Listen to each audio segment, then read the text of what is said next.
Hey guys, welcome back, John Megacycle here. Another episode of the MotleyCraft server, but a brand new server at that. We have now started, I believe it'll say it here, Minecraft 171. We're using the Dire Pack 20 mod pack. And I just rented some new server space for the MotleyCrafters, and I'm actually hoping to get some more people involved this go round. Last time we just kept it to a fairly simple group. We had some new players.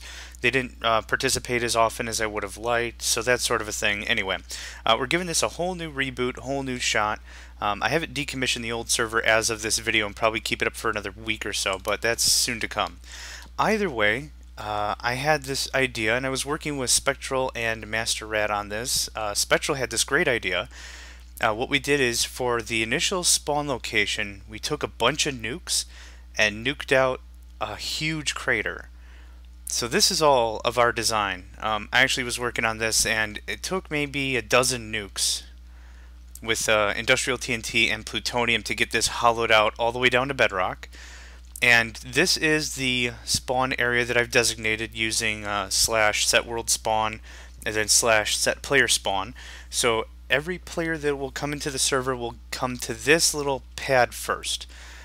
Very simple design. I wanted to build this up as a huge temple, but this was enough to get me started.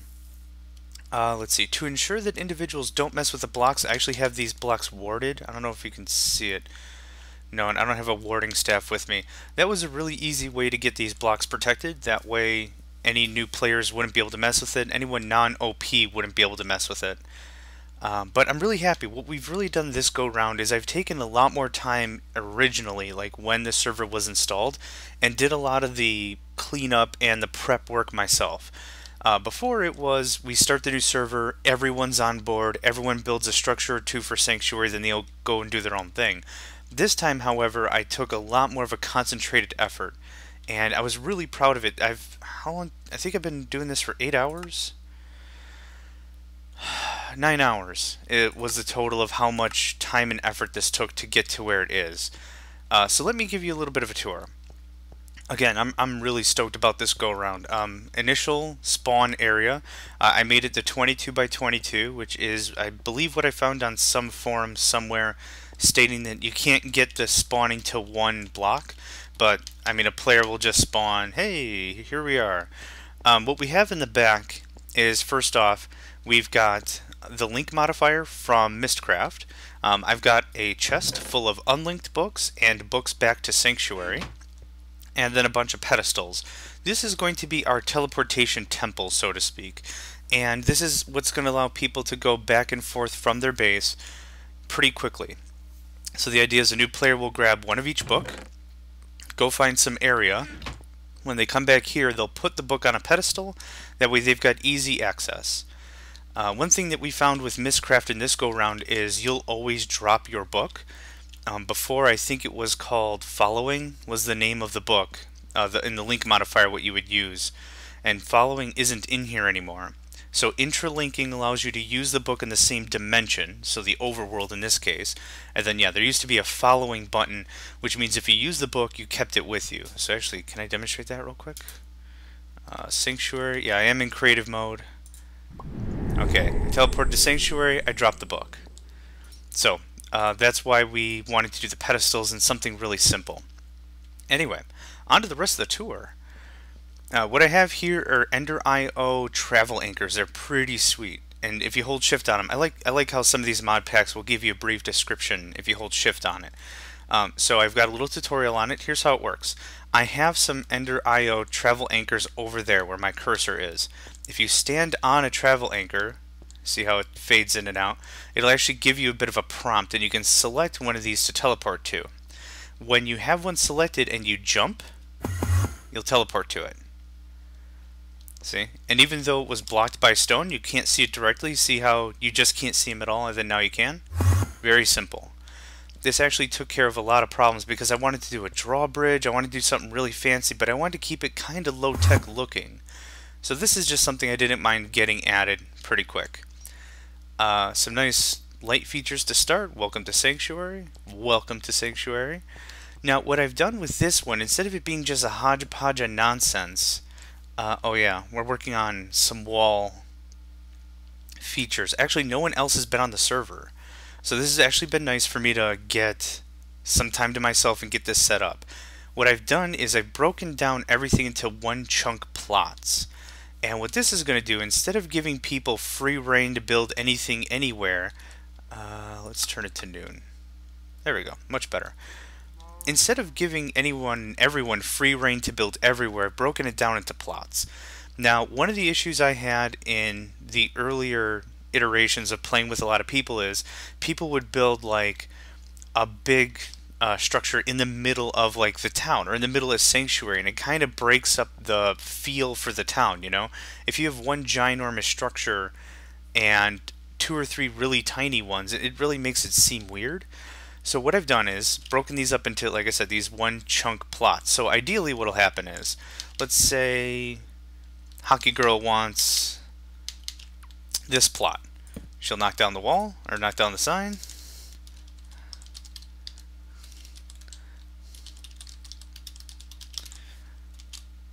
Deal. Now, this serves us a couple of purposes. The first is, no one else is allowed to harvest or do anything in this chunk. And actually, if I hit F9, this gives us the grid. So with each chunk, we have, actually, each player gets 14 by 14, not the full 16 by 16, because this allows for sidewalk. So this guarantees we have a road structure no matter what, which is nice. I like it. Now, given that they have control of the entire chunk, they can go up, they can go down, whatever. I don't think I've established any rules of that sort of nature yet. Now, let's say Hockey Girl wants a little more space. She can go ahead and screw up that grass block.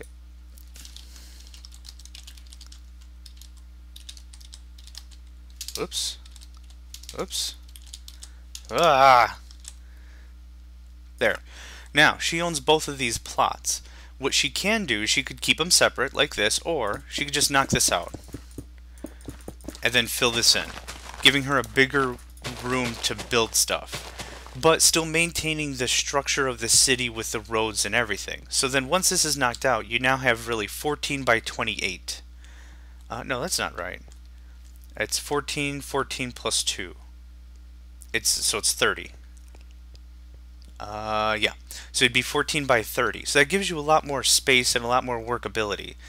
So that was the real idea of it. Now, in that regard, what I have, in addition to allowing people to capture some of these tiles, I have a few that are owned by the city. So what was this?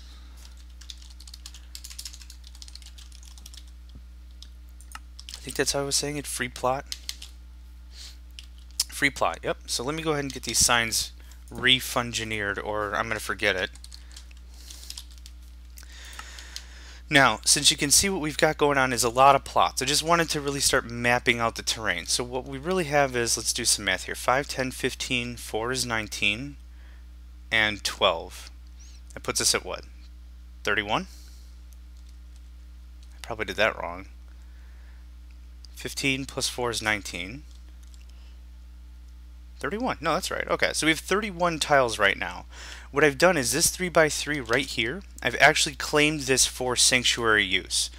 So plot reserved for city use. So any utilitarian structures I want to build, let's say we want to do like a community library, or another teleportation area, or I don't know, maybe we want to do like a hospital or something. Maybe we want to do this like SimCity-ish, but that's what that's all going to be used for. Now, for these city plots, what I should do, because I don't want to have to deal with any mobs inside of Sanctuary's borders, I'm just going to do this. The original idea was we were going to use the Thaumcraft golems and do something like that, but this is just a lot easier. This server is riding 8 gigs of RAM, so I'm pretty happy since we've usually been just using 2 for the MotleyCrafters, so this is a nice update. And then I think back here, I think it's this plot is reserved for park use. Yeah. So community park area, some benches, maybe a waterfall, something. But this really gives everyone more freedom. And that sounds a little weird because we're constricting people, but it gives people more freedom because they know where they can go without running over someone else. One of the bigger concerns we did have going on with the other MotleyCraft servers is what people are doing is, like I said, they build a really big structure and then it would irritate someone else that, hey, I was planning on building something there. Well, we're not clairvoyance. We can't read minds, you know. So this gives you a good idea of what you're capable of, what you're allowed to do, and I'm really happy with how this is panning out. This is exactly what I was hoping to do every other time with the MotleyCraft server. This gives a good opportunity, good open feel. Oh, and did I mention this is just the south side of town? Yeah, this is there we go. This is just the south side. So the city use is here. So these 9 blocks are going to be town center. So what people have to their disposal is, let's say 5, 10, 15, 22 minus the 2 I stolen. So there's 20 on just the south side. Now, I don't know if this is just going to be copy-paste to the north, west, and east, but there's a lot of good geographical features here I'd like to maximize on instead of just dozing right over it. So we might stop here, cut this all down. I've been trying to work with not to interrupt myself, but I've been trying to work with a filler, and it's only been somewhat workable. Yeah, so be careful with the filler in this version of this game. Either way, maybe a bridge to come over here to this mainland, maybe doze this out, you know. Maybe have a highlands district, you know, raise the topography significantly and give us a completely different vantage point. That would be interesting too. But this took, yeah, like the 9 hours you saw me log, and I'm really happy with how this panned out. So aside from that, I hope you guys are going to enjoy this. I hope you're going to watch and see what everyone has an idea of what they're going to be doing. I think instead of a let's play for me, this is going to be more of a world tour or a base tour. Once we get everyone's maps set up and everyone's looking pretty good with their start locations, and then they come here and start building stuff, I think that's really what this series is going to turn into. Oh, and I made it clear to the other Motley Crafters that this is not usable as a production base. This is all cosmetic. That's all Sanctuary should be this go around. With the other times, what we did is we put all our production in Sanctuary and allowed people to go to other places and build their own bases, which is what I want here. But we don't want this to be a production capital. I don't want to turn this into an industrial complex. They should really just be cosmetics. You come here, you build your summer home kind of a thing, or you can build a small shop here or something. Like, this is more than enough room for a bit of like a blacksmith if you're creative. I mean, there's a lot of cool things you can do with this, I think. So yeah. Aside from that, just a quick overview shot of, oh, yeah, and I added some islands below the spawn point. I wanted to give it a more natural feel kind of a thing. Of course, it's a floating island. I mean, there's nothing really natural about it, but still to the point, I really like how it turned out, and I'm really hoping this is going to be something that every Motley Crafter involved is going to enjoy, and maybe you will as well if you know, this is your sort of a thing. Anyhow, thanks for watching, guys, and I'm going to catch you next time.